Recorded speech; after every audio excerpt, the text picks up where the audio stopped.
Okay, we're in our final area now of Turning to Crime, and this one is biology. So purely looking at the physiological as an explanation for crime. Our first guy is Raine. In 1997, conducted a study using PET scans. He's done lots of research, still going now, quite a big figure in this area.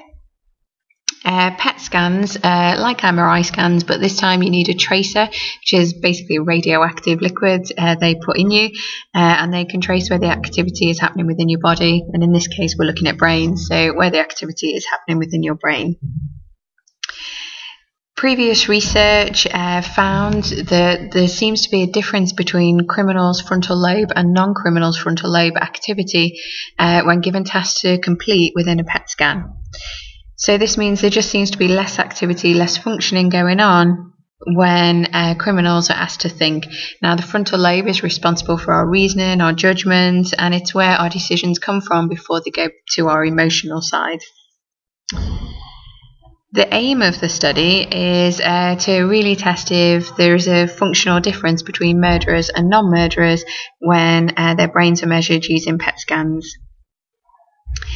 Now, one of his groups are not guilty due to reason insanity. So he has 41 participants who have been found guilty of a crime or have been through the court system but been found not guilty, but only because they are classed as insane. So therefore they're not fully functioning mentally.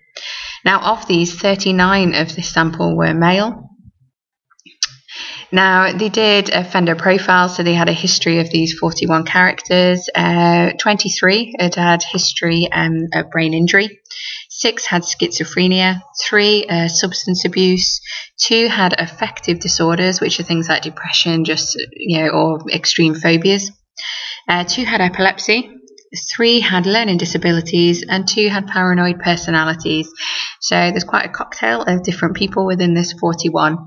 Now, don't forget, all of these have committed offences, but they can't be sent to normal jails, so they're actually found not guilty, reason insanity.